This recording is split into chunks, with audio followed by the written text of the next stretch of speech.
Shalom, family. Welcome. So, as part of my seminar, what I'd like to cover today, and this is going to be a continuation of what I'd like to refer to is my word series. And as part of my word series, what I will be doing is taking a deep dive and examining the etymology and meaning of words. So, having said that, let's get started. So, the word that I would like to cover and discuss in today's seminar will be the word spell.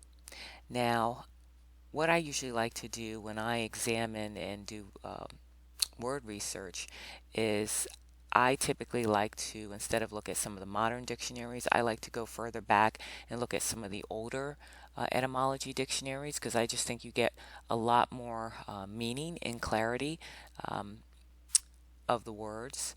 And this particular dictionary I found is a dictionary, it's an etymology dictionary that dates back to the 1800s, the 19th century. So if we take a look at that word in this dictionary, the word spell, it tells us that, and this is pretty standard, our basic understanding of the word in English. Pretty much is the same here. It tells you that the word means any form of words supposed to possess magical power. And that's what we kind of think one of the meanings is, as well as it's also associated with what they refer to as orthology and in the spelling of letters, the letters that form words. So, but the other meaning it states here as well is to take the place of another. So, if we take a look at the more modern etymology dictionary, we get actually some additional meaning here. And just keep in mind that what the scribes have done is over time, you'll notice that many words, in terms of their meanings, they tend to change. The etymology of those words and their meanings over time. So, as you can see here, there's additional meaning of the word. They changed it in Old English.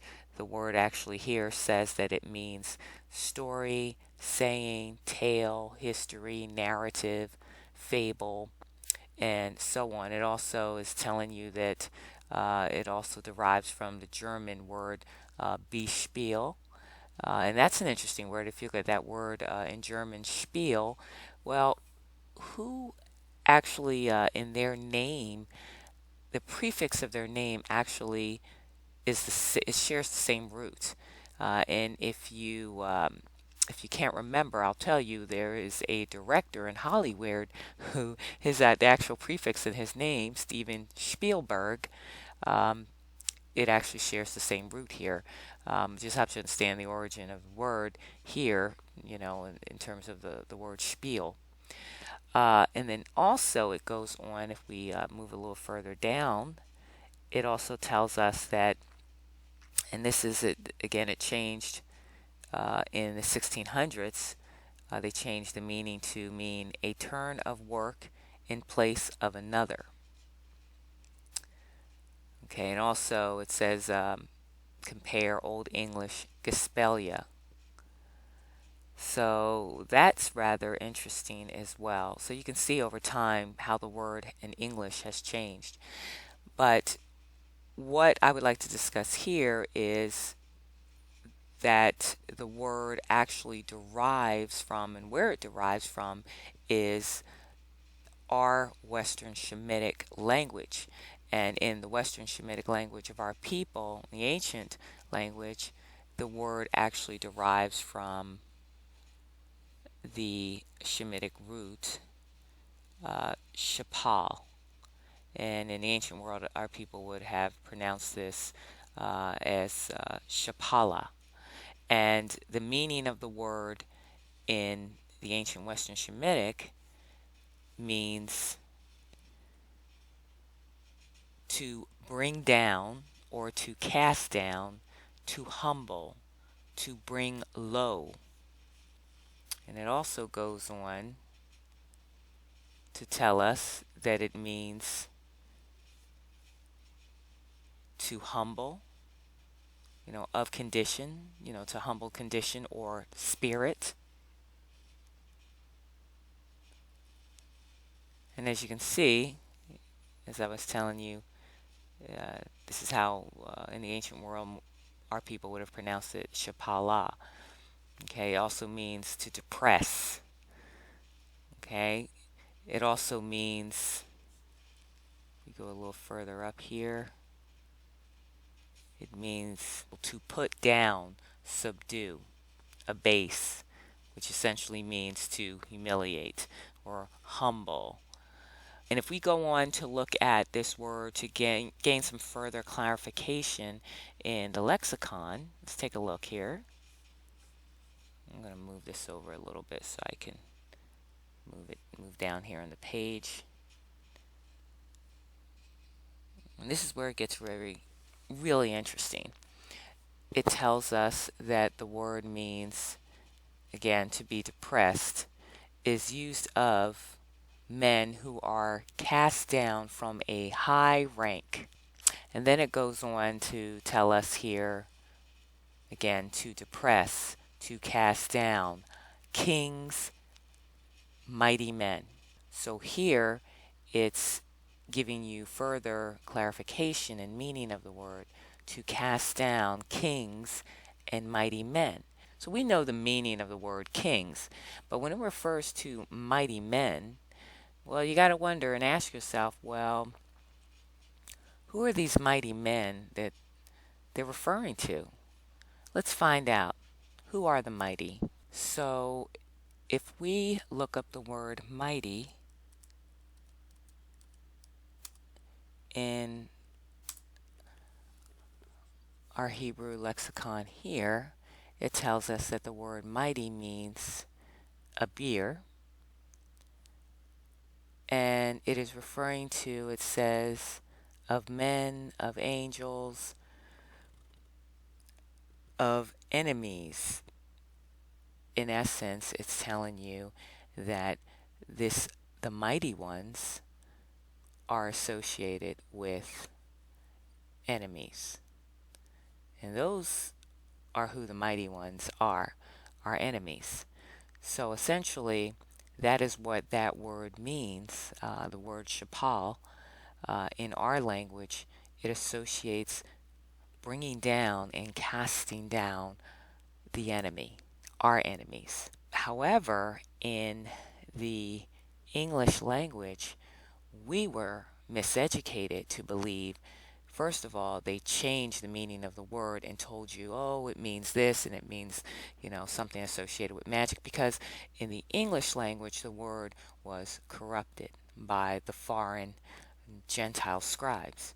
And there was a reason for that, because again, it's about, we are in a time of restoration, and when you begin to restore, and relearn, the language that, we lost long ago, we are gaining back and we have reclaimed our language. And the more we begin to learn our language and identify with our language, we identify ourselves as a people, and we begin to understand who we are as a people and the power that our people had in the ancient world. And this is the time of restoration. So all of this is connected. And so what's also very, very interesting about this word is, if you look at the word shapal, the suffix of the word, it shares the same suffix as another word, and that word is, and I'll just bring up the word in Hebrew here.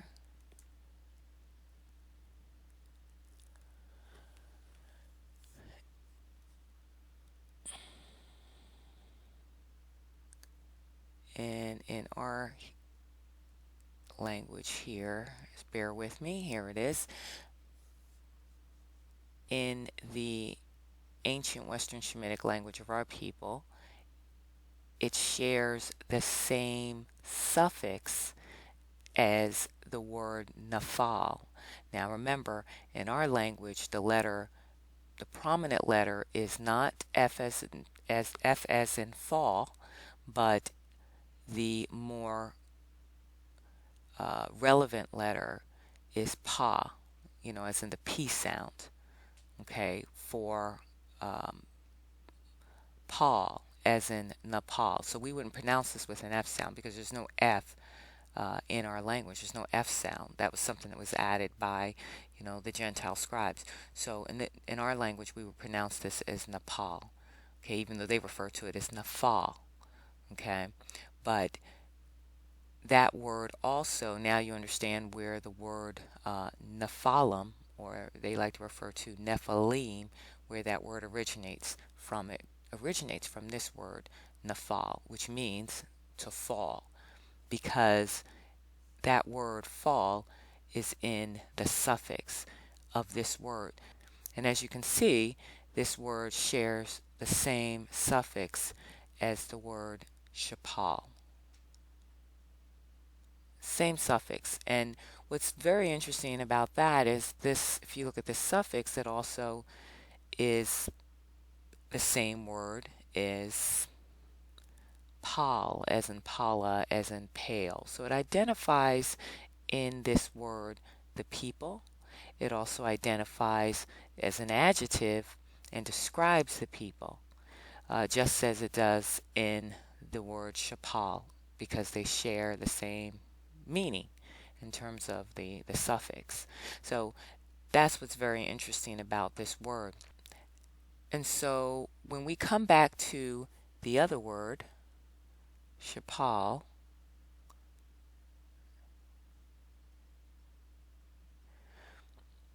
so when we look at the bilateral root, I'm not going to discuss the trilateral root, but rather the bilateral root of this word today. But this word actually derives from the letter shan that they refer to as sheen. And that word shan is associated again with the luminary of light, okay, that governs the day. And also, that from that luminary we get light and fire, because remember, that ball in the sky that generates light also generates warmth and fire. So it also derives from the, part of that word. We also get the word sha for fire. Okay, so that's part of that letter, shan, is associated with light and fire. And then the pa letter, okay, which has the P sound, is associated with, that letter pa is associated with the mouth or language, the lip. So if we take a look, so for example, we could actually come up here and find further, uh, you know, clarification on that. So for example, if we look at this word in our language, it would be better pronounced as shapa. But if we look at the word, they interchange sometimes the S and the sha to hide information, because sa is, this letter sa is associated not with light, but it's associated with darkness and the moon. That is the letter sa. And again, I've covered that in previous videos, but this letter pa, which also has the P sound, is associated with, this is where you get that word. It derives from pa, that letter, that is associated with the lip, language, and speech. Okay, and that's why it tells you language, lip, speech. So why all of this is relevant is, in order to understand the meaning of the word, we need to understand why those letters are relative to the action, okay, because it is associated with an action, okay, to cast down, to bring down. And it also explains through the letters how the mighty ones are brought down through fire and through what? Language. Language of fire. And that is what the word Shapala means. Now, I know right now this is all a little bit, heavy, but what I will do is I'm going to continue the series, and we're going to talk a little bit more in depth about what, that word how that word rather is associated with other aspects of our language and why that word is so important. But at any rate, thank you so much for tuning in. And I also would like to welcome, I noticed, wow, in the past month, my, uh, my membership has actually increased. It's almost, wow, I want to say almost tripled within the last month. It's actually growing. So for the new members, thank you so much for joining and tuning in. And may the Most High continue to awaken the Shemitic mind within. Shalom Wahab. Peace and love.